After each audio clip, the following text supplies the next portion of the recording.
www.attableek.com, the reviver of Iman. الحمد لله نحمده ونستعينه ونستغفره ونؤمن به ونتوكل عليه ونعوذ بالله من شرور أنفسنا ومن سيئات أعمالنا من يهده الله فلا مضل له ومن يضلله فلا هادي له ونشهد أن لا إله إلا الله وحده لا شريك له ونشهد أن سيدنا ومولانا محمدا عبده ورسوله أما بعد أعوذ بالله من الشيطان الرجيم بسم الله الرحمن الرحيم يا أيها الذين آمنوا استعينوا بالصبر والصلاة إن الله مع الصابرين وقال تعالى إنا كفيناك المستهزئين الذين يجعلون مع الله إلها آخر فسوف يعلمون ولقد نعلم أنك يضيق صدرك بما يقولون فسبح بحمد ربك وكن من الساجدين وقال الله تعالى أعوذ بالله من الشيطان الرجيم بسم الله الرحمن الرحيم إذا جاء نصر الله والفتح ورأيت الناس يدخلون في دين الله أفواجا فسبح بحمد ربك واستغفره إنه كان توابا صدق الله العظيم. بزرگان محترم، ہمارا یہ جو نیا سال شروع ہوا جس کو محرم الحرام کہا جاتا ہے، اسلامی نقطہ نظر سے اس کو اشہر حرم بھی کہا جاتا ہے۔ اشہر حرم کا مطلب یہ ہوتا ہے کہ اللہ تعالی جل شانہ نے 4 مہینوں کو حرمت والے قرار دیے تھے۔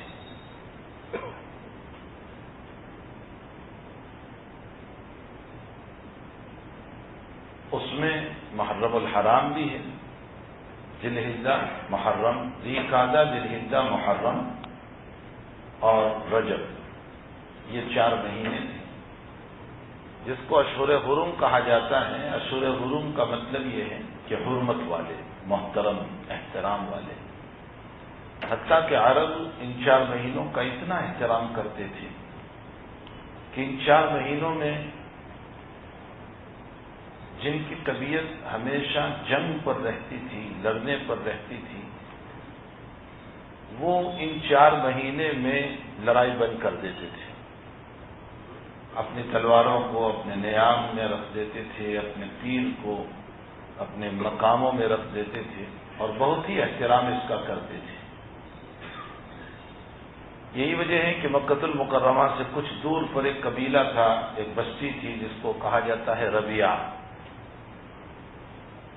وہ بستی اپنی جگہ مسلمان ہو گئی اور فتح مکہ سے پہلے کا زمانہ ہے، نبی علیہ الصلوۃ والسلام کی خدمت میں حاضر ہوئے، قریباً 16 آدمی تھے، اور آپ صلی اللہ علیہ وسلم نے ان سے سوال کیا کہ تم کہاں سے آئے؟ تو انہوں نے کہا ربیعہ سے۔ فرمایا بہت اچھا، مرحبا، مبارک ہو تمہارا آنا، غیر خزایا ولا ندامہ، تمہاری کوئی شرمندگی نہیں ہوئی، تمہارے لیے کوئی ذلتی کا سامنا نہیں کرنا پڑا۔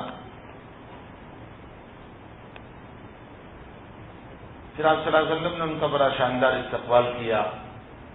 پھر انہوں نے خود کہا کہ یا رسول اللہ، آپ تک آنے میں بیچ میں ایک بستی پڑتی ہے جس کو مضر کہا جاتا ہے، اور وہ اسلام نہیں لائے ہیں، اس لیے ہمارے ساتھ وہ جنگ پر رہتے ہیں، ہم آپ کی خدمت میں بار بار آ نہیں سکتے، آپ ہمیں کوئی جامع کلمہ بتا دیجئے تاکہ ہم اپنی جگہ پر رہ کر اس پر عمل کرتے رہیں۔ تو حضرت نے فرمایا کہ اچھا، آمرکم باربعین وانہاکم باربعین، میں تمہیں 4 باتوں کا حکم دیتا ہوں، 4 باتوں سے منع کرتا ہوں۔ اور پھر اس میں نبی علیہ الصلوۃ والسلام نے فرمایا کہ الایمان باللہ وحدہ، ایک اللہ پر ایمان۔ توحید میرے بھائیوں ایک ایسی چیز ہے، توحید ایک ایسی چیز ہے کہ جو جہنم میں جلنے والے کو بھی کبھی نہ کبھی جہنم سے نکال لے گی. ہے ہی توحید ایسی چیز. ساری شفاعت کا مدار نبی کریم صلی اللہ علیہ وسلم کا اسی توحید پر ہے. اگر توحید نہیں ہے تو کچھ نہیں. اللہ کی وحدانیت کو ماننا اور رب تعالی جل شانہ کی ذات اور صفات میں کسی کو شریک نہ کرنا، یہ توحید ایک ایسی چیز ہے کہ اگر میرے اور آپ کے پاس نہیں ہے تو میری صورت میں بڑے خطرے کی گھنٹی ہے.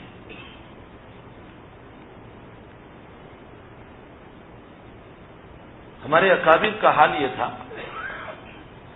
آپ نے بہت مرتبہ ایک نام سنا ہوگا، ابراہیم تیمی رحمۃ اللہ علیہ. بڑے درجے کے تابعی ہے، بہت بڑے درجے کے تابعی ہے ابراہیم تیمی رحمۃ اللہ علیہ. حضرت امام بخاری رضی اللہ تعالیٰ عنہ نے ان کی ایک بات نقل فرمائی. فرمایا ما عرضت قولی علی عملی الا خشیت ان اکون مکذبا. اتنا بڑا آدمی ابراہیم تیمی، اتنا بڑا تابعی، جنہوں نے بے شمار صحابہ کرام کو دیکھا، ملاقات کی، ان سے روایت لی. اور تقوی کا میں آپ کو حال بتاؤں ان کا. اس زمانے میں دو بزرگ تھے، دونوں محدث بھی تھے، فقیہ بھی تھے، بزرگ بھی تھے. ابراہیم تیمی اور ابراہیم نخعی دو تھے. ابراہیم نخعی کی طبیعت میں سختی تھی، ابراہیم تیمی کی طبیعت میں نرمی تھی. حکومت وقت کے خلاف ابراہیم نخعی کا کوئی فتویٰ چلا اور اس وقت حکومت تھی حجاج بن یوسف کی، جو انتہائی ظالم. اس نے پکڑ وارنٹ نکالا ابراہیم نخعی کے لیے کہ جاؤ جا کر کے ان کو پکڑ لو. عجیب و غریب مسئلہ یہ ہوا کہ شرطا اور پولیس جو تھی وہ ابراہیم نام لے کر آئی اور بجائے ابراہیم نخعی کے ابراہیم تیمی کے پاس چلی گئی.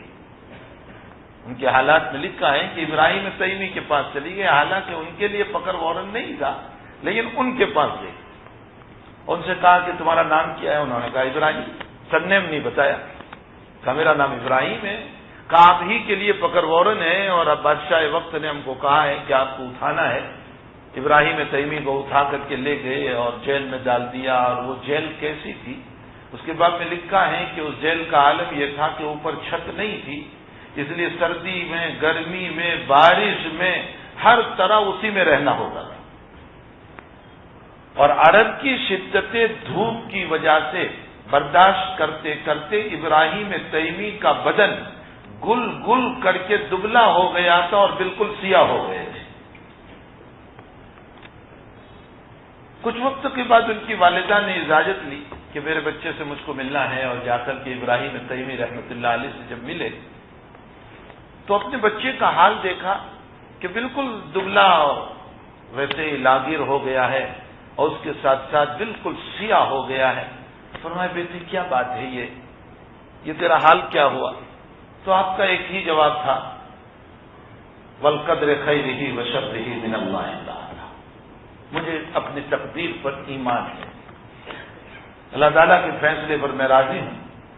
تو ماں نے کہا کہ بیٹا میں نے تو باہر یہ سنا کہ یہ پکڑ وارن ابراہیم نخعی کے لیے تھا، اور تم نے کیوں وضاحت نہیں کی کہ میں ابراہیم نخعی نہیں ہوں، میں ابراہیم تیمی ہوں، تاکہ تمہارا یہ حال نہ ہوتا. اور آج بھی تم یہ بیان دے دو کہ تم وہ نہیں ہو. تو ابراہیم تیمی کا جواب سنو. فرمایا امی میں کسی کام کا نہیں ہوں، اگر میں اندر میں مر بھی گیا تو کوئی حرج نہیں. ابراہیم نخعی امت کا بہت بڑا کام کر رہے ہیں، اللہ ان کی زندگی میں برکت عطا فرمائے. آپ انداز لگائیں کہ یہ کیسی شخصیات تھی. آج میرا آپ کا حال یہ ہے کہ میں مجرم ہونے کے باوجود دوسرے بے قصوروں کو ذلیل کرنے کی کوشش کرتا ہوں، ان کے خلاف کوئی سازش کر لیتا ہوں تاکہ اس کا پکڑ وارنٹ نکل آئے، اس کو ذلیل کر دیتا ہوں. وہاں ہمارے اکابر کا حال یہ ہے کہ وہ کوئی جرم میں نہیں تھے، لیکن فرمایا کہ ان سے امت کا کام ہو رہا ہے، ان کو باہر رہنے دو. میرے بھائیوں ان کے حالات میں لکھا ہے کہ ابراہیم تیمی کا جنازہ جیل خانے ہی سے چلا، اسی میں ان کا انتقال ہو گیا۔ اتنی بڑی شخصیت حضرت الامام بخاری رضی اللہ تعالیٰ عنہ، ان کا قول، ان کی بات بخاری شریف میں نقل فرماتے ہیں اللہ کا خوف ان کے اندر کیسا تھا۔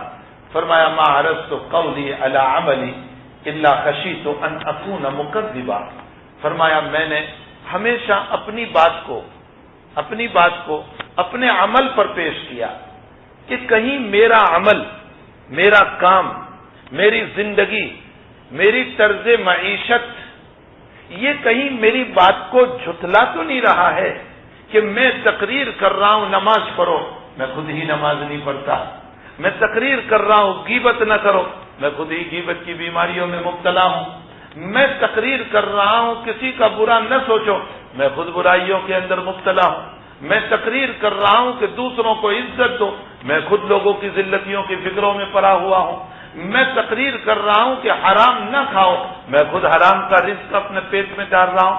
فرمایا ما عرضت قولی علی عملی، میں نے ہمیشہ میری بات کو میرے عمل پر، میرے کام پر، میری زندگی پر میں نے پیش کیا کہ کہیں میرا عمل یہ میری بات کو جھٹلا نہ دے کہ تو بولتا کیا ہے اور تو کرتا کیا ہے۔ آپ انداز لگائیں کہ کتنا خوف ان کے اوپر تھا، کیسی خشیت ان کے اوپر تھی، کتنا ڈر ان کی زندگی میں تھا۔ وہیں پر اسی باب میں حضرت الامام بخاری رضی اللہ تعالیٰ عنہ نے عبداللہ ابن ابی ملیکہ رحمۃ اللہ علیہ، یہ بھی بہت بڑے درجے کے تابعی ہے، ان کا ایک قول نقل فرمایا کہ عبداللہ ابن ابی ملیکہ رحمۃ اللہ علیہ فرماتے ہیں ادرکت 30 صحابی رسول اللہ صلی اللہ علیہ وسلم، فرمایا کلہم یخاف علی النفاق، فرمایا میں نبی کے 30 صحابہ سے ملا۔ ابن ملیکہ کہتے ہیں میں نبی کے 30 صحابہ سے ملا۔ محدثین نے لکھا ہے کہ ان 30 صحابہ میں حضرت عائشہ بھی ہے، حضرت اسما بھی ہے، حضرت ام سلمہ بھی ہے، عبداللہ ابن عمر بھی ہے، عبداللہ ابن عباس بھی ہے، عبداللہ ابن زبیر بھی ہے، اور بھی بہت سارے صحابہ کرام ہیں۔ فرمایا میں 30 صحابہ کرام سے ملا، ان 30 کے 30 صحابہ کا حال یہ تھا کہ یہ صحابہ کرام باوجود کہ صحابہ کا مقام اتنا اونچا کہ اب تعالیٰ جل شانہ نے قرآن میں ان کو معیار ایمان قرار دیا۔ مسئلہ سمجھنا، بات تھوڑی سی علمی ہے لیکن تمہیں صحابہ کا مقام سمجھ میں آئے گا۔ اللہ نے قرآن میں صحابہ کو معیار ایمان قرار دیا اور یوں فرمایا آمینو کما آمن الناس، اے قیامت تک کے آنے والے انسانوں، تابعین سے لے کر قیامت تک کے آنے والے انسانوں، ہر صدی میں جتنے لوگ آتے رہیں گے، مجھ کو، ہم سے پہلے، ہمارے بعد، ہم سب کو یوں کہا اگر تمہیں ایمان لانا ہو تو صحابہ جیسا ایمان لاؤ۔ معیار جس کو قرآن نے بنایا ہے وہ صحابہ کرام کو بنایا، حضرات صحابہ کو اللہ جل شانہ نے معیار بنایا، تو صحابہ معیار ایمان ہے۔ اللہ کو ان کا ایمان اتنا پسند تھا کہ اب تعالیٰ جل شانہ نے ان کے لیے قرآن میں ایڈوانس میں رضی اللہ عنہم ورضوا عنہ، میں ان سے راضی وہ مجھ سے راضی، یہ پروانہ ان کو دے دیا، یہ ان کا مقام اب تعالیٰ جل شانہ نے ان کو عطا فرمایا تھا، چاہے وہ صحابی 6 مہینے کی صحبت والا ہو، 1 سال کی صحبت والا ہو، 2 سال کی صحبت والا ہو، 3 سال کی صحبت والا ہو۔ جریر ابن عبداللہ بجلی رضی اللہ تعالیٰ عنہ، بخاری شریف کی روایت میں ملتا ہے کہ جریر ابن عبداللہ بجلی رضی اللہ تعالیٰ عنہ فرماتے ہیں کہ میں جب ایمان لایا نبی علیہ الصلوۃ والسلام کے ہاتھ پر، اور میں نے آپ کے ہاتھ پر بیعت کی اور آپ نے مجھے بیعت علی الایمان کے لیے کلمات بلائے، تو مجھے یہ کلمہ بلایا علی اقام الصلاۃ والنصح لکل مسلم، فرمایا نماز قائم کرو گے، اور دوسرا کلمہ مجھ کو بلایا مسلمانوں سے خیر خواہی کرو گے۔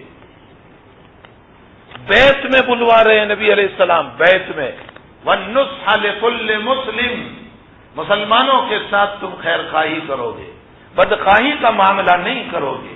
یہی وجہ ہے کہ حضرت الامام ابو داؤد سجستانی رحمۃ اللہ تعالی علیہ بہت بڑے محدث ہے، ان کی ابو داؤد شریف مدرسوں میں پڑھائی جاتی ہے. ابو بکر ابن داسا یہ ان کے شاگرد ہیں.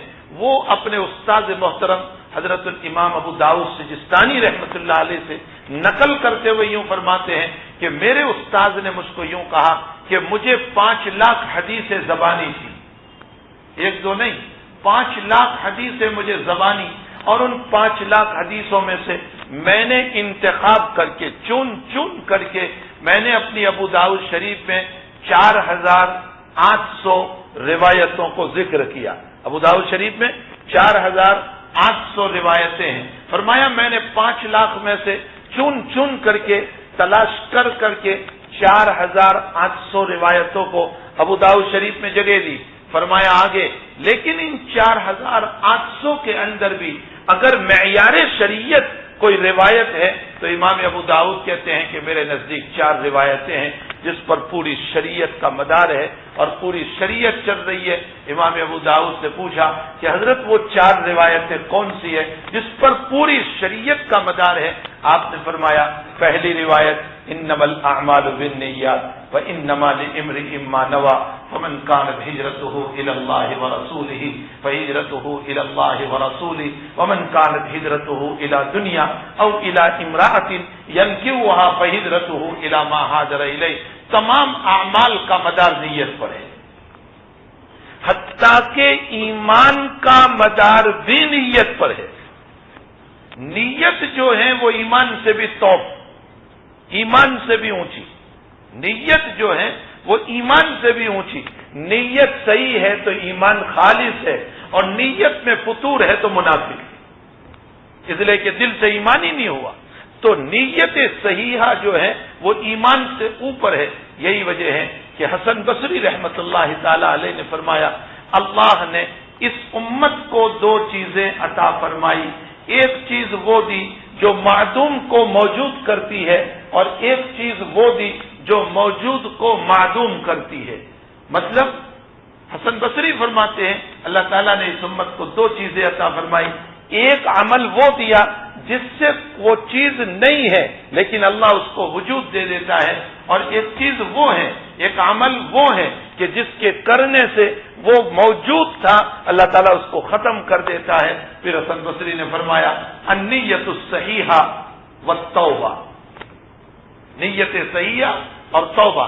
انسان جب صحیح نیت کرتا ہے کسی عمل پر تو ابھی عمل نہیں کیا لیکن نیت پر اللہ ایک ثواب دے دیتا ہے.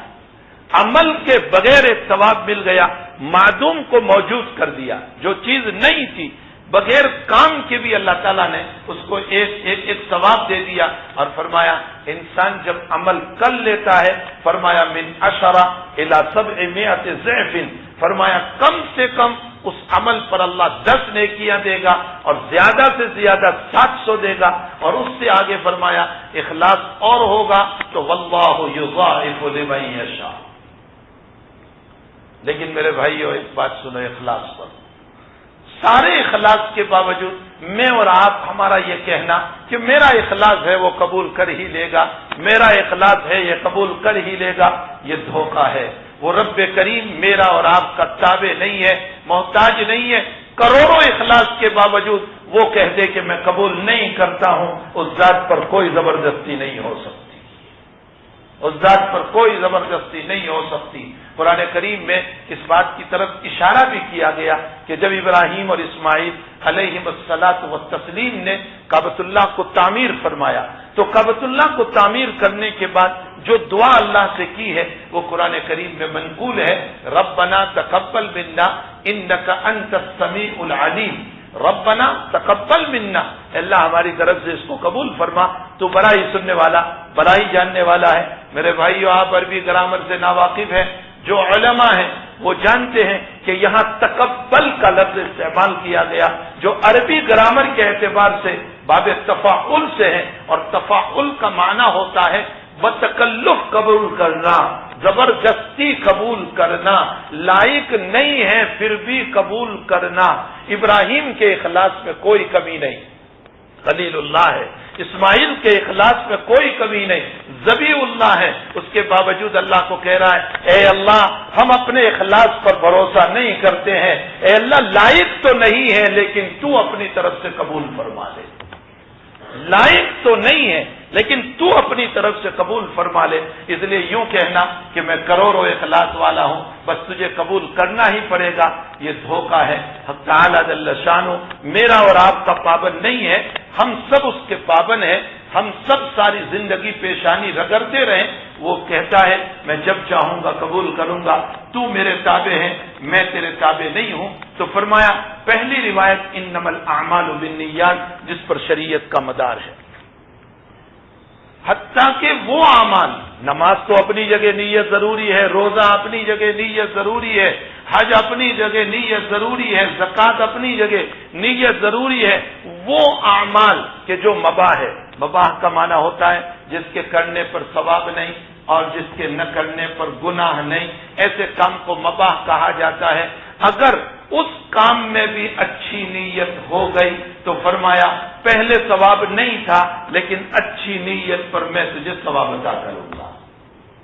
تجارت کرنا مباح ہے، کوئی ضروری نہیں، کرو گے کوئی ثواب نہیں، نہیں کرو گے کوئی گناہ نہیں، تجارت کرنا مباح ہے، لیکن میں تجارت کے موقع پر ایک نیت کر رہا ہوں کہ اللہ میں اس لیے تجارت کر رہا ہوں کہ میری زندگی میں مجھے ضرورت ہے روزی روٹی کی، میرے اہل و عیال کی روزی روٹی کی ضرورت ہے، میرے گھر والوں کی ضرورت ہے، اور پھر اس میں سے جو بچے گا میں امت پر خرچ کروں گا، امت کے غریبوں پر، امت کے مساکین پر، امت کے ضرورت مندوں پر میں اس مال کو خرچ کروں گا، اس لیے میں نے اس دکان کو شروع کیا، اس کاروبار کو شروع کیا۔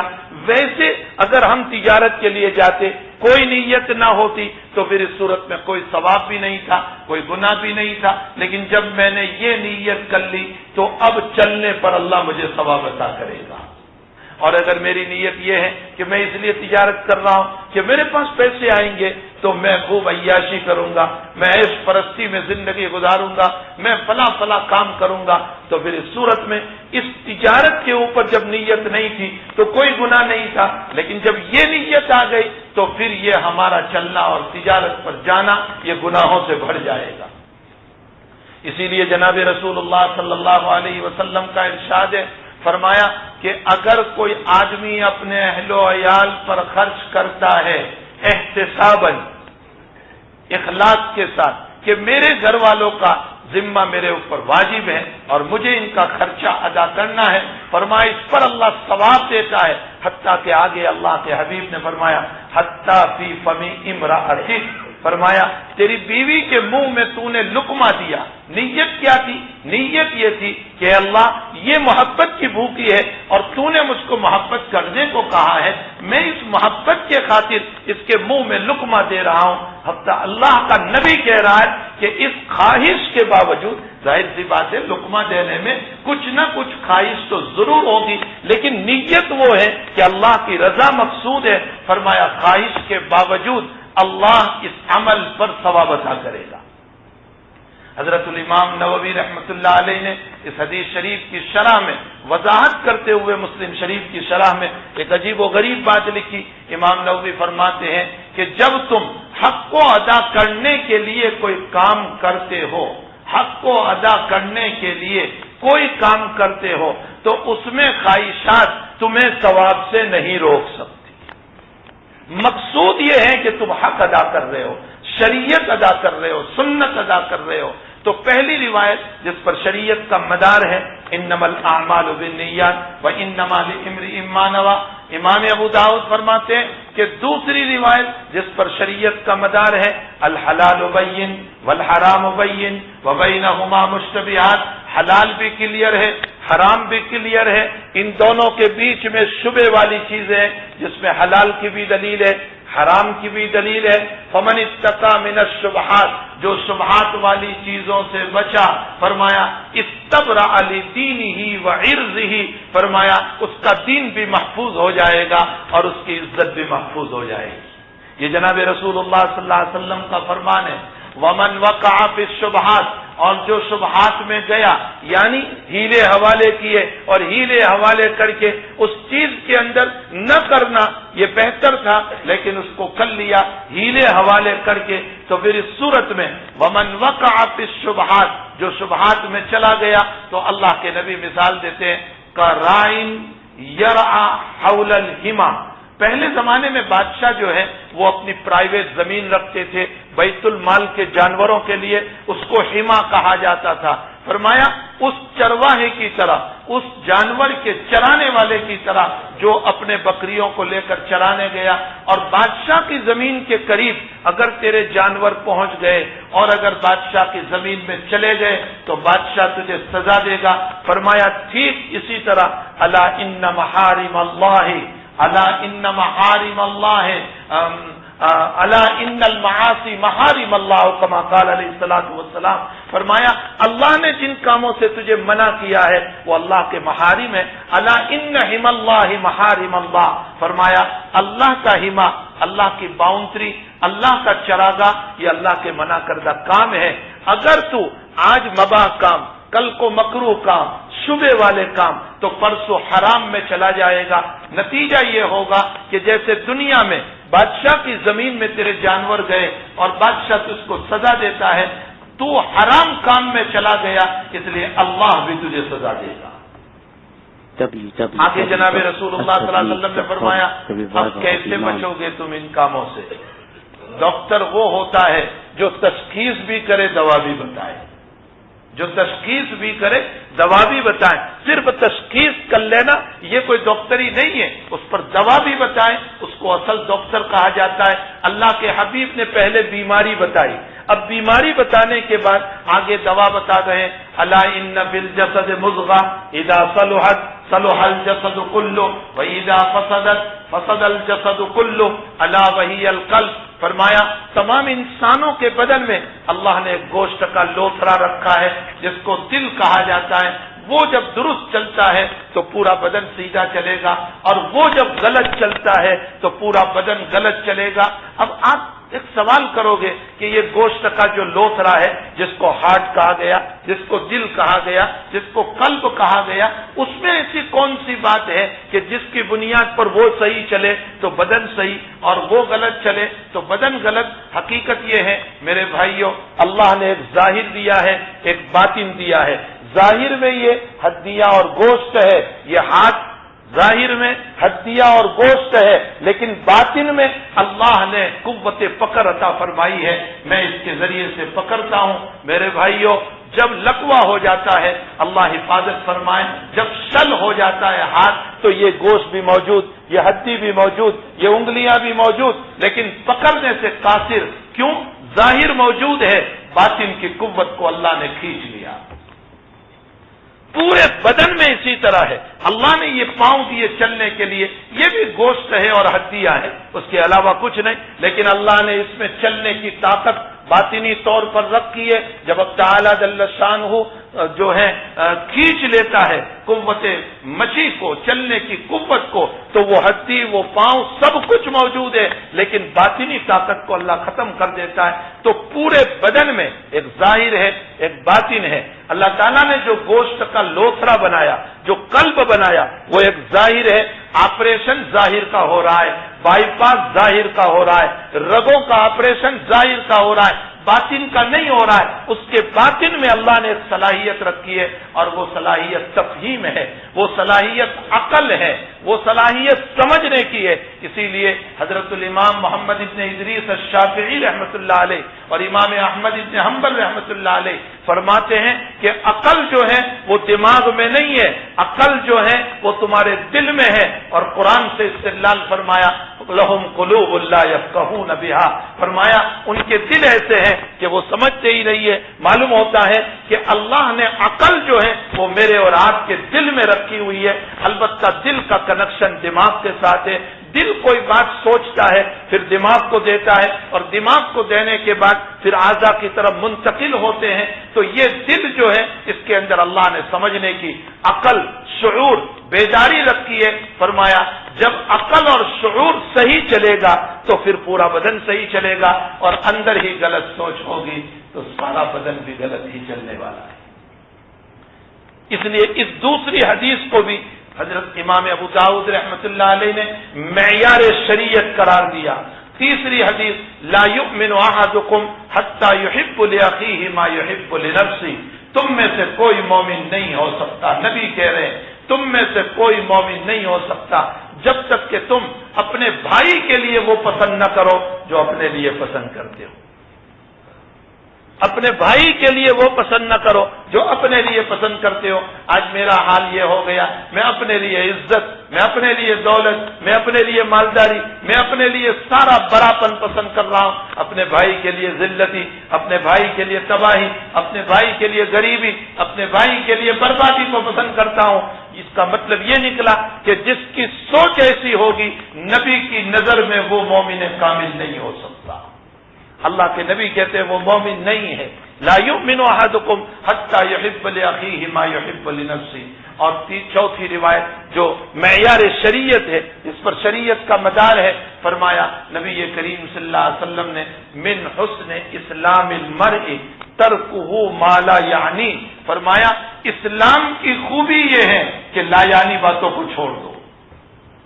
یہ جو بیکار کی باتوں میں آج ہم پڑے ہوئے ہیں، واٹس ایپ پر، فیس بک پر، فلاں اور فلاں پر گھنٹوں ہماری مجلسیں ہوتی ہے، بہت دیر تک گفتگو ہوتی ہے، کشمیر میں کیا ہو رہا ہے، فلاں جگہ کیا ہو رہا ہے، یہاں کیا ہو رہا ہے، گھنٹوں میری اور آپ کی گفتگو اور اس پر پیسے ہوتی ہے۔ افسوس صد افسوس، ان بحثوں کے بجائے میں لا الہ الا انت سبحانک پڑھ لیتا اور ان غریبوں کے لیے دعا کرتا، شاید کہ میری دعا اللہ قبول کر لیتا۔ ہمارا مزاج صرف پیسوں کا رہ گیا، ہمارا مزاج صرف باتوں کا رہ گیا، ہمارا مزاج صرف لوگوں کے ساتھ الجھنوں کا رہ گیا، اس کے علاوہ ہمارے پاس کچھ نہیں ہے۔ حقیقت یہ ہے کہ ہمیں جو ہے اللہ کی طرف متوجہ ہونے کی ضرورت ہے، اللہ کی طرف رجوع ہونے کی ضرورت ہے۔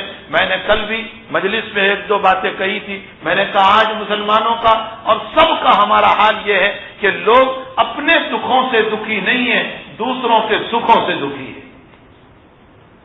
میں آج اپنے دکھ سے دکھی نہیں ہوں، مجھے بخار ہے میں دکھی نہیں، مجھے وامٹنگ ہو رہی ہے میں دکھی نہیں، میں پریشان ہوں میں دکھی نہیں، لیکن تمہیں سکھ کیوں مل گیا اس پر مجھے دکھ ہو رہا ہے، آپ بڑے کیوں بن گئے اس پر مجھے دکھ ہو رہا ہے، آپ مالدار کیوں ہو گئے اس پر مجھے دکھ ہو رہا ہے، آپ کی بیٹی کا اچھی جگہ طے کیوں ہو گیا اس پر مجھے دکھ ہو رہا ہے۔ لوگ اپنے دکھوں سے دکھی نہیں ہے، دوسروں کے سکھوں سے دکھی ہے۔ اللہ کرے کہ میں اور آپ ہم اپنے عیوب کو دیکھنے والے بنے اور اپنی زندگی پر نظر کرنے والے بنے۔ حضرت مولانا سعید احمد اکبر آبادی رحمۃ اللہ علیہ بہت بڑے آدمی ہیں، خطیب وقت گزرے ہیں ہندوستان کے اندر۔ انہوں نے ایک مرتبہ حضرت شاہ وسیع اللہ صاحب رحمۃ اللہ علیہ کو خط لکھا اور خط میں لکھا کہ حضرت دل سخت ہو چکا ہے، اتنا بڑا عالم لکھ رہا ہے، دل سخت ہو چکا ہے۔ آج میں اور آپ زندگی سختیوں میں گزرنے کے باوجود اللہ والوں کے پاس جانے کی توفیق نہیں ہوتی، اہل اللہ کی خدمت میں جانے کی ہمیں توفیق نہیں ہوتی، اللہ والوں کی خدمت میں جانے کی ہمیں توفیق نہیں ہوتی۔ میرے بھائیوں، بہت سی مرتبہ اللہ والوں کے دلوں سے وہ باتیں ملا کرتی ہے جو میری اور آپ کی کتابوں سے بھی نہیں ملا کرتی۔ اللہ تعالیٰ ان کے دلوں پر جو باتیں القا فرماتے ہیں، جو ان کے دلوں پر باتیں ڈالتے ہیں، وہ کبھی کبھی ایسی باتیں ہوتی ہے جو زندگی کی کایا بدل دیتی ہے اور زندگی کے اندر چینجنگ پیدا کر دیتی ہے۔ تو حضرت مولانا سعید احمد اکبر آبادی رحمۃ اللہ علیہ اتنا بڑا خطیب وقت، اتنا بڑا مقرر، اتنا بڑا آدمی، حضرت شاہ وسیع اللہ صاحب رحمۃ اللہ علیہ کے پاس خط لکھ رہا ہے، فرمایا دل بڑا سخت ہو چکا ہے، حضرت کوئی نصیحت فرمائے۔ تو حضرت نے جواباً جو خط لکھا ہے اس میں فرمایا میں اپنی طرف سے کوئی نصیحت کروں اس کے بجائے نبی علیہ السلام کی بات نقل کر دوں، حدیث شریف تمہیں بتا دوں، تاکہ نبی کے کلام کو تم سمجھ کر کے تمہارے دل کی سختی دور ہو جائے گی۔ اور پھر اللہ کے حبیب پاک صلی اللہ علیہ وسلم کی روایت، آپ کا فرمود مبارک لکھا جو امام مالک رحمۃ اللہ علیہ نے موطا امام مالک نامی اپنی کتاب کے اندر اس حدیث شریف کو لکھا ہے، جس میں لکھا فرمایا لا تکثر الکلام بغیر ذکر اللہ، لا تکثر الکلام بغیر ذکر اللہ فإن کثرۃ الکلام تقسو القلوب۔ فرمایا اللہ کے ذکر کے علاوہ بہت باتیں نہ کیا کرو، اللہ کے ذکر کے علاوہ بہت باتیں نہ کیا کرو، اس لیے کہ یہ دنیا کی ایران توران کی بیکار کی باتیں جس میں نہ دین کا فائدہ نہ دنیا کا فائدہ، اگر اسی طرح کے کلام میں مبتلا رہو گے تو تمہارا دل سخت ہو جائے گا، پتھر ہو جائے گا۔ فإن كثرة الكلام تقسو القلوب وقاسي القلب بعيد عن رحمة الله ولا يعلمون۔ نبی علیہ السلام فرماتے ہیں اور دل کی سختی والا اللہ کی رحمتوں سے اللہ اس کو دور کر دیتا ہے اور اس کو پتہ بھی نہیں چلتا کہ میں اللہ کی رحمت سے دور ہو گیا۔ وقاسي القلب بعيد عن رحمة الله ولا يعلمون، اس کو پتہ بھی نہیں چلتا کہ اللہ کی طرف سے لعنت اتر رہی ہے مجھ پر اور میں اللہ کی رحمت سے دور ہو چکا ہوں۔ آگے نبی اکرم صلی اللہ تعالی علیہ وسلم نے ارشاد فرمایا لا تنظروا عیوب الناس کأنکم ارباب وانظروا الی عیوبکم کأنکم عبید۔ حضور پاک صلی اللہ علیہ وسلم فرماتے ہیں تم لوگوں کے عیبوں کو اس طرح نہ دیکھو جیسے تم خود ہی رب بن چکے ہو۔ اللہ کے نبی فرماتے تم لوگوں کے عیوب کو اس طرح نہ دیکھو جیسے تم خود ہی رب بن چکے ہو، میں نے تمہیں رب بنا کر دنیا میں نہیں بھیجا تاکہ تم لوگوں کے عیوب کو دیکھ کر کے اس پر فخر کرتے رہو۔ فرمایا وانظروا الی عیوبکم، اپنے عیوب کو دیکھو، کأنکم عبید، اس لیے کہ تم غلام ہو اور غلام ہمیشہ اپنی زندگی کو دیکھتا ہے، اس کو فکر یہ ہوتی ہے کہ مجھے نجات کب مل جائے۔ میں اس کو مثال سے یوں سمجھاتا ہوں کہ ہم ہاسپٹل میں بیمار ہو، ایڈمٹ ہوئے ہو اور جس وارڈ میں مجھے سلایا گیا اس میں 3 بیڈ اور بھی ہے اور 3 آدمی اور بھی سوئے ہوئے ہیں، وہ بھی بیمار ہے، لیکن میں ان بیماروں کی فکر نہیں کروں گا، میں تو اپنی فکر کروں گا کہ میں کب اچھا ہو جاؤں، مجھے کب شفا ہو جائے، مجھے کب نجات مل جائے کہ میں ہاسپٹل سے چلا جاؤں، حالانکہ وہ 3 بھی بیمار ہیں، مجھے ان کی بیماری کی فکر نہیں، مجھے اپنی بیماری کی فکر ہے۔ فرمایا جناب رسول اللہ صلی اللہ علیہ وسلم نے اسی طرح تم غلام ہو اور غلام کو اپنی فکر ہوا کرتی ہے، وہ دوسروں کی فکروں میں نہیں پڑتا ہے۔ لا تنظروا الی عیوب الناس کأنکم ارباب وانظروا الی عیوبکم کأنکم عبید۔ آگے فرمایا فإن الانسان مبتلا ومعافات، انسان کی 2 قسمیں ہیں، کچھ لوگ حالات میں پریشانیوں میں مبتلا ہے اور کچھ لوگ آفات اور بلاؤں میں مبتلا ہے۔ اللہ کے نبی علیہ السلام فرماتے ہیں فرحموا علی المعافات، فرحموا علی المبتلا واحمد اللہ علی العافیہ۔ فرمایا کہ رحم کھاؤ تم مبتلا لوگوں پر، جو حالات میں ہیں، جو پریشانیوں میں، جو مصیبتوں میں ہیں، ان کی مصیبتوں کو دیکھ کر خوش نہ ہو، ان کے حالات کو دیکھ کر خوش نہ ہو، بلکہ ان پر رحم کھاؤ اور رحم کھا کر ان کے لیے دعا کرو، اور اگر اللہ نے تمہیں اچھے حالات دیے تو واحمد اللہ علی العافیت، اور اللہ نے تمہیں اچھے حالات دیے تو پھر اس صورت میں تم اللہ کا حمد کرو، اللہ کی تعریف کرو کہ اللہ تو نے میرے ساتھ اچھا معاملہ کیا، اس لیے میں تیری تعریف کر رہا ہوں۔ یہ روایت لکھ کر شاہ وسیع اللہ صاحب رحمۃ اللہ علیہ نے مولانا سعید احمد اکبر آبادی کو بھیجی۔ مولانا اس روایت کو پڑھنے کے بعد رونے لگے اور یوں فرمایا خدا پاک کی قسم میری زندگی کے 65 سال گزر چکے ہیں، اس روایت نے میری آنکھوں کو کھول دیا، اس روایت نے میری آنکھوں کو کھول دیا۔ تو میرے بھائیوں، حقیقت یہ ہے کہ یہ محرم الحرام کا مہینہ، میں تو کچھ اور باتیں کہنا چاہتا تھا لیکن بات سے بات چل پڑی۔ محرم الحرام کا مہینہ یہ اسلام کا پہلا مہینہ ہے، اس کے اندر اگر شروع میں دیکھو 1 تاریخ کو تو بھی تمہیں قربانی نظر آئے گی، اس لیے کہ 27 ذی الحجہ کو حضرت عمر رضی اللہ تعالیٰ عنہ کو ابو لولو مجوسی نے وہ نیزہ مارا اور جس کی بنیاد پر حضرت کو کاری زخم ہوا، آپ زخمی ہو گئے۔ 28، 29 اور 30 3 دن آپ بیمار رہے اور 1 محرم الحرام کو آپ کی وفات ہوئی اور 1 محرم الحرام کو آپ کی تدفین ہوئی۔ ہمارے اسلام کا تو پہلا ہی دن جو ہے وہ ہمیں قربانیاں سکھاتا ہے، نہ کہ مبارکبادی نیا سال کی سکھاتا ہے۔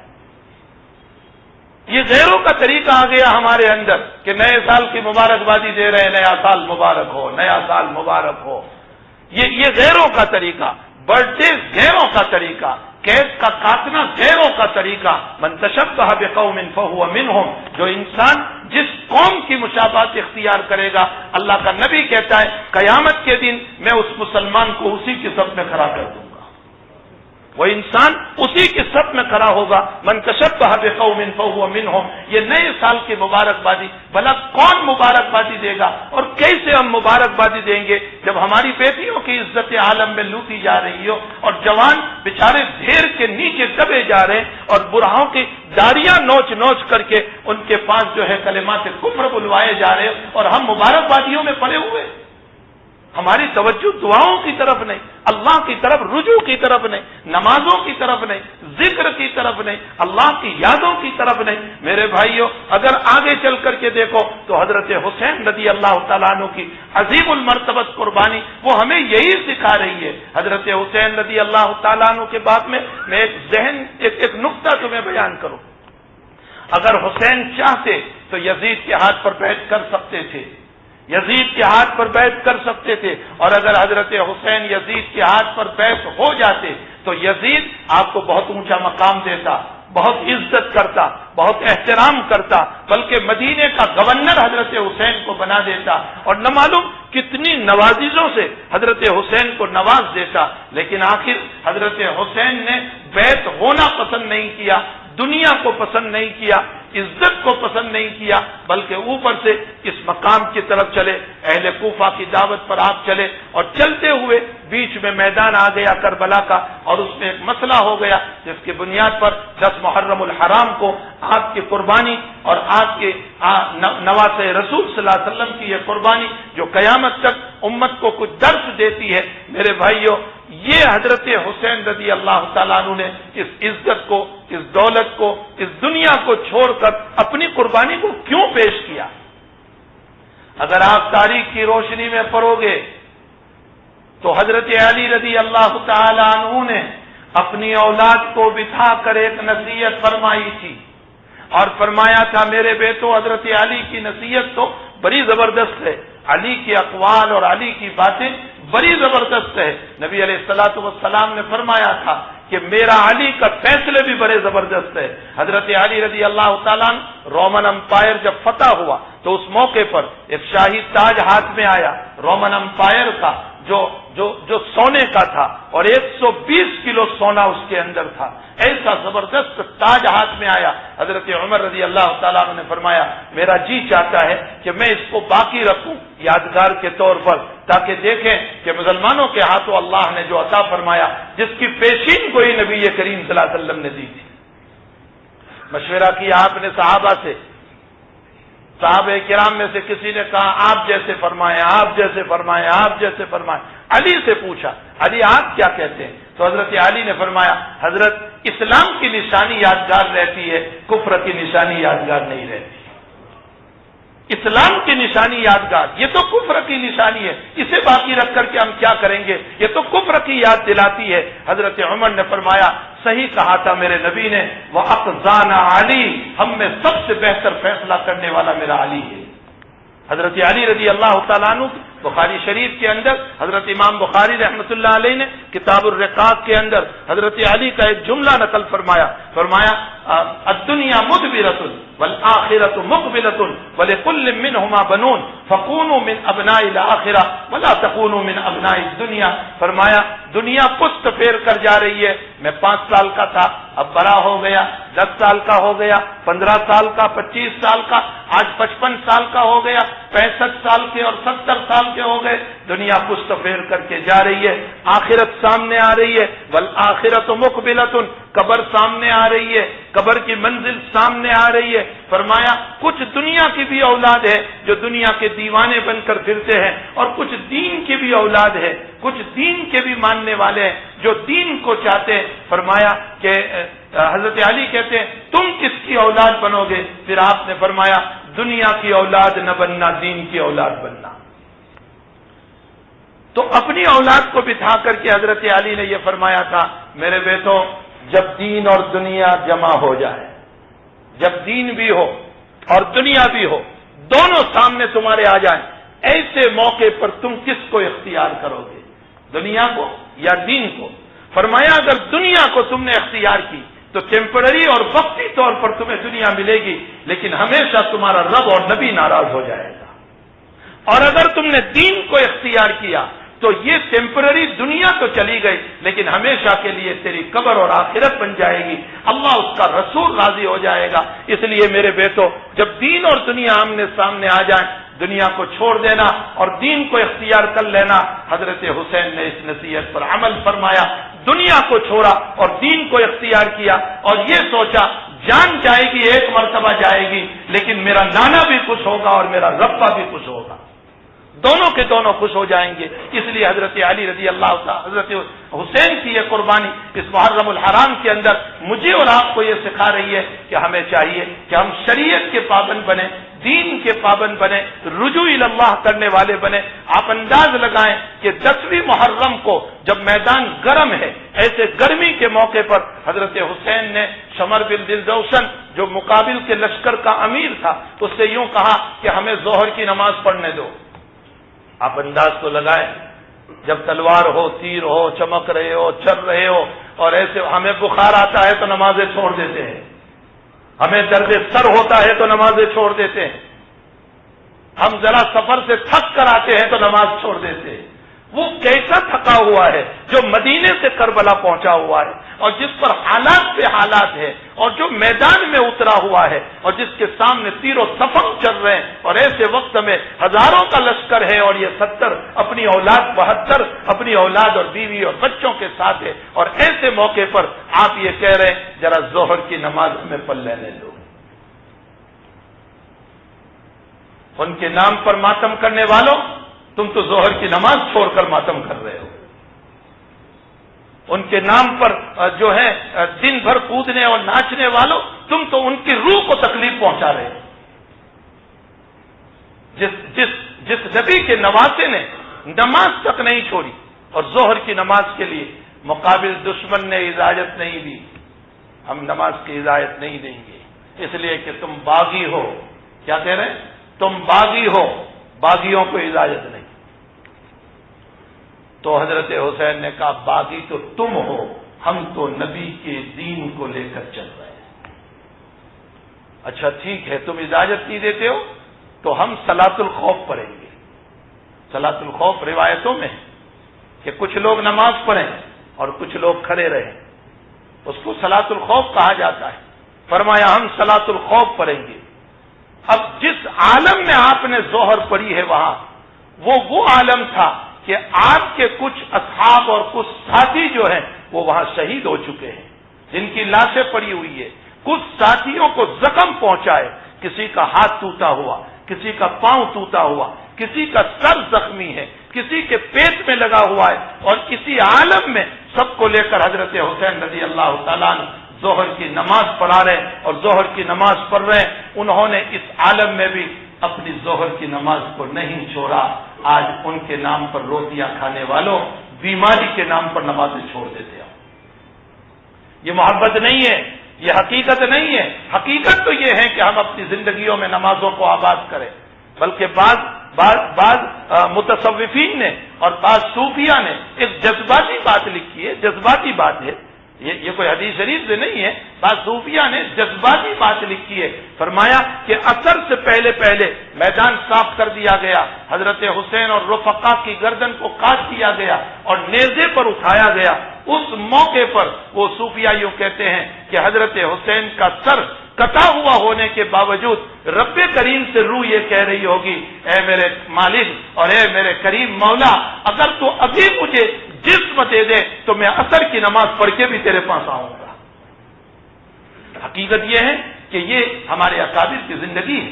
اسی لیے میں نے قرآن کریم کی آیت پڑھی، یا ایھا الذین آمنوا استعینوا بالصبر والصلاۃ، اے ایمان والو جب تم پر مصائب آئے، پریشانیاں آئے، حالات آئے تو تم کیا کرو گے؟ واویلا کرو گے، شکوہ شکایت کرتے رہو گے، صرف حالات پر تبصرہ کرتے رہو گے اور کچھ نہیں کرو گے؟ فرمایا صبر اختیار کرو اور نماز پڑھو، صبر اختیار کرو اور نماز پڑھو۔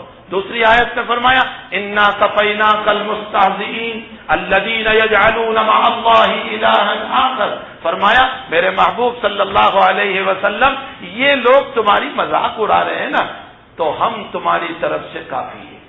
اللہ کہہ رہا ہے انا کفیناک المستہزئین، ہم تمہارے لیے کافی ہے، ہم تمہاری طرف سے کافی ہے۔ کس کے لیے؟ کون مذاق اڑا رہا ہے؟ الذین یجعلون مع اللہ الہا آخر، جنہوں نے اللہ کے ساتھ دوسرے معبودوں کو پکارا ہے، وہ تمہاری مذاق اڑا رہے ہیں۔ الذین یجعلون مع اللہ الہا آخر فسوف یعلمون، ان قریب ان کو پتہ چل جائے گا۔ وَلَقَدْ نَعْلَمُ أَنَّكَ يَضِيقُ صَدْرُكَ بِمَا يَقُولُونَ، اللہ اپنے یہ مکی زندگی کی آیات ہے، یہ مکی زندگی کی آیات ہے، اور اس وقت کے حالات مکی زندگی والے ہی چل رہے ہیں۔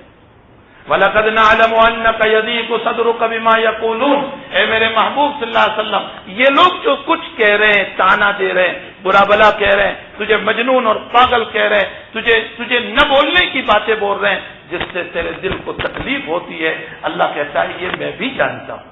وَلَقَدْ نَعْلَمُ أَنَّكَ يَضِيقُ صَدْرُكَ بِمَا يَقُولُونَ، آگے نبی کو فرمایا لیکن تم کیا کرو گے میرے محبوب؟ جو نبی کو کہا گیا وہ ہم کو اب کہا جا رہا ہے، فَسَبِّحْ بِحَمْدِ رَبِّكَ وَكُن مِّنَ السَّاجِدِينَ، خوب تسبیحات پڑھو، اللہ کا ورد کرو اور خوب نمازیں پڑھو۔ فرمایا اللہ کہتا ہے میں تمہاری طرف سے نمٹ لوں گا۔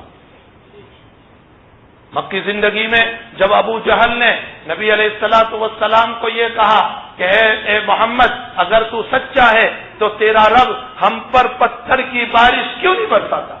آج بھی تو یہی کہا جا رہا ہے کہ مسلمانوں اگر تم سچے ہو تو تمہارا اللہ کیوں بدلہ نہیں لیتا؟ تمہارا اللہ ہمارے خلاف کوئی بات کیوں کھڑی نہیں کر رہا ہے؟ جو ابو جہل کی بات تھی وہ ابو جہل کی اولادوں کی بات ہے۔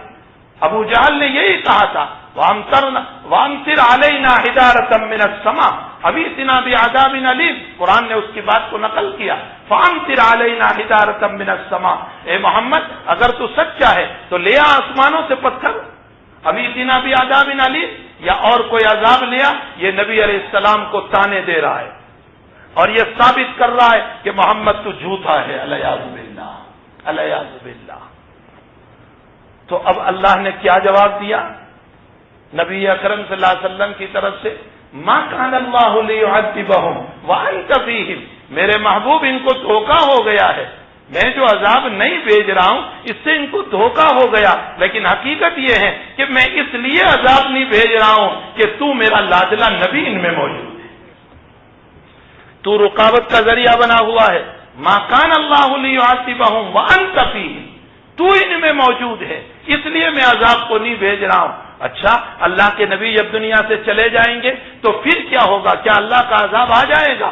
اللہ نے اور ایک بات آگے ارشاد فرمائی، وما کان اللہ معذبہم وہم یستغفرون، میرے محبوب اگر تم دنیا سے رخصت ہو گئے اور تم دنیا سے چلے گئے تو تیری امت جب تک استغفار کرتی رہے گی استغفار کے صدقے میں ان پر عذاب نہیں اتاروں گا۔ معلوم ہوتا ہے ان کا عذابوں سے بچنا ہمارے استغفار کے نتیجے میں۔ وما کان اللہ معذبہم، میں نہیں کہہ رہا ہوں، کوئی بزرگ نہیں کہہ رہا ہے، یہ اللہ کا قرآن کہہ رہا ہے۔ ما کان اللہ لیعذبہم وانت فیہم وما کان اللہ معذبہم وہم یستغفرون۔ اس لیے میرے بھائیوں ہمیں رجوع الی اللہ کرنے کی ضرورت ہے، اللہ کی طرف متوجہ ہو، دعاؤں کا اہتمام کریں اور اس کے ساتھ ساتھ نمازوں کا اہتمام کریں اور اللہ سے معافی تلافی کے مسائل کریں، اپنے معاملات کو صاف کر لیں، حرام غذاؤں سے احتراز کر لے اور حلال کی غذا کو اپنے لیے جو ہے ذریعہ معاش بنا لے اور اپنی زندگی کو بہت ٹھیک بنا لے، تو انشاءاللہ تعالی جو رب بدر کے اندر مدد کر رہا تھا وہ رب آج بھی انشاءاللہ مدد کرے گا، جو احد اور خندق میں مدد کرنے والا وہ آج بھی مدد کرے گا، جو حنین میں مدد کرنے والا، میرے بھائیوں سب مر جاتے ہیں لیکن اللہ نہیں مرتا، اس کی شریعت نہیں مرتی۔ اسی لیے میں تمہیں ایک نقطہ بتاؤں، جناب رسول اللہ صلی اللہ علیہ وسلم جب دنیا سے رخصت ہو کر گئے تو جو جملہ ارشاد فرمایا وہ کیا فرمایا؟ ترکت فیکم الثقلین لن تضلوا بعدی ان تمسکتم بہما کتاب اللہ و سنتی، میں تم میں دو باتیں چھوڑ کر جا رہا ہوں، اگر تم مضبوطی سے پکڑ لو گے تو تم کبھی گمراہ نہیں ہو سکتے۔ لن تضلوا بعدی ان تمسکتم بہما، اگر تم اس کو مضبوطی سے پکڑے رکھو گے تو تم کبھی گمراہ نہیں ہوں گے۔ وہ دو کتاب کیا ہے؟ دو باتیں کون سی ہے؟ اللہ کی کتاب اور میرا طریقہ، اللہ کی کتاب اور میرا طریقہ۔ یہاں آپ غور فرمائیں، اس حدیث شریف پر مسند احمد کی یہ روایت ہے، غور فرمائیں، اللہ کے حبیب نے یہ نہیں کہا ترکت فیکم ابو بکر، ترکت فیکم عمر، ترکت فیکم عثمان، میں ابو بکر چھوڑ کر جا رہا ہوں، میں عمر چھوڑ کر جا رہا ہوں، میں عثمان چھوڑ کر جا رہا ہوں. یہ نہیں کہا شریعت چھوڑ کر، قرآن اور حدیث چھوڑ کر جا رہا ہوں. کیوں یہ نہیں کہا کہ ابو بکر، عمر، عثمان؟ فرمایا یہ سب مرنے والے ہیں لیکن میرا قرآن اور حدیث کبھی مرنے والا نہیں ہے، یہ قیامت تک رہنے والا ہے. اس لیے جو اس کو جس زمانے میں بھی پکڑ لے گا اللہ اس کی برکت سے سب کی حفاظت کرے گا. اللہ جل شانہ ہم تمام کو قرآن اور حدیث پر عمل کرنے کی توفیق عطا فرمائے. سنت والی زندگی اپنی بناؤ. جتنے سنت سے قریب ہوں گے مدینے والا راضی ہو جائے گا، اور جب مدینے والا راضی ہوگا تو مولا راضی ہو جائے گا. اور اگر سنتوں والی زندگی نہیں تو مدینے والا ناراض، اور جب مدینے والا ناراض تو پھر اللہ کبھی راضی نہیں ہو سکتا. ہمیں مدینے والے کو راضی کرنا ہے. جناب رسول اللہ صلی اللہ علیہ وسلم کو اللہ آپ کے اوپر لاکھوں درود و سلام نازل فرمائے، رب تعالی لاکھوں صلاۃ و سلام نازل فرمائے آپ کی ذات اقدس کے اوپر، اور اللہ آپ کی امت کی پوری حفاظت فرمائے. وصلی اللہ علی نبی الکریم. درود شریف پڑھ لیجیے. الحمد للہ رب العالمین والعاقبۃ للمتقین والصلاۃ والسلام علی سید الانبیاء والمرسلین وعلی آلہ وصحبہ اجمعین. اللهم صل وسلم دائما ابدا على حبيبك خير الخلق كلهم. ربنا آتنا في الدنيا حسنة وفي الآخرة حسنة وقنا عذاب النار. اللهم إنا نعوذ بك من علم لا ينفع وقلب لا تخشع ونفس لا تشبع ودعاء لا يستجاب لها. اللهم ألف بين قلوب المسلمين، اللهم ألف بين قلوب المسلمين، اللهم ألف بين قلوب المسلمين. اللهم انصر الإسلام والمسلمين، اللهم انصر الإسلام والمسلمين، اللهم انصر الإسلام والمسلمين واخذل الكفرة والهنود والنصارى والمشركين. اللهم شتت شملهم، اللهم مزق جمعهم، اللهم دمر ديارهم، اللهم خالف بين كلمتهم وزلزل أقدامهم. اے اللہ ہمیں اپنی زندگیاں ٹھیک کرنے کی توفیق عطا فرما. اللہ ہمیں اپنی زندگیاں ٹھیک کرنے کی توفیق عطا فرما. اے اللہ یہ ساری شکلیں ہمارے اعمال کی نحوستیں ہیں. ہم بگڑے ہیں، دنیا کے حالات بگڑ گئے ہیں، لیکن مولا ہمارے گناہوں کی نحوست سے ہمیں ظالموں کے حوالے نہ فرما. ہمارے گناہوں کی نحوست سے ہمیں ظالموں کے حوالے نہ فرما. ربنا لا تسلط علينا من لا يرحمنا بذنوبنا. اللهم ربنا لا تجعلنا فتنة للقوم الظالمين ونجنا برحمتك من القوم الكافرين. الہ العالمین ہم میں آپس میں اتفاق و اتحاد پیدا فرما. ظلم و تشدد اور بربریت کو ختم فرما. امن و انصاف کو قائم فرما. فتنوں کو ختم فرما. اے اللہ آپس میں محبت اور پیار کو پیدا فرما. اے اللہ پورا عالم جو اس وقت ظلم کے اندر جل رہا ہے تیرے علاوہ کوئی اللہ اس کو دور نہیں کر سکتا ہے. اے رب دنیا کی کوئی طاقت ان حالات کو نہیں بدل سکتی ہے. اگر بدل سکتا ہے تو ہی بدل سکتا ہے. اے مصرف القلوب لوگوں کے قلوب کو محبت کی طرف مائل کر دے. اے مقلب القلوب لوگوں کے دلوں میں آپس میں محبت پیدا فرما دے اور نفرتوں کو ختم فرما دے. اے اللہ بیماروں کو شفا عطا فرما. مرحومین کی مغفرت فرما. پریشان حالوں کی پریشانیوں کو دور فرما. بے قصور قید و بند میں ہے رہائی نصیب فرما. غلط مقدمات میں ہے اللہ نجات عطا فرما. اے اللہ جیسے تو نے یونس علیہ السلام کو مچھلی کے پیٹ سے نجات عطا فرمائی تھی ہم بھی وہی دعا کر رہے ہیں. لا الہ الا انت سبحانک انی کنت من الظالمین. اے اللہ ہم ہی ظالم ہیں، ہم کو بھی ظلم کے پیٹ سے نجات عطا فرما دے. ظلم کے پیٹ سے نجات عطا فرما دے. اے اللہ ملک کے عمراء کو اپنی رعایا کے ساتھ انصاف کی توفیق عطا فرما. رعایا کو قانون کی پابندی کی توفیق عطا فرما. اے اللہ جو مانگا اپنے فضل سے عطا فرما، نہیں مانگا اپنے فضل سے نصیب فرما. ہماری دعاؤں کو اس مجلس کے مخلصین کی آمینوں کے ساتھ قبول فرما. آمین یا رب العالمین. وصلی اللہ علی نبینا محمد وآلہ وصحبہ اجمعین برحمتک یا ارحم الراحمین.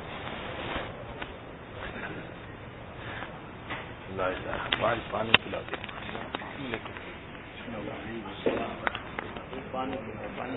چلو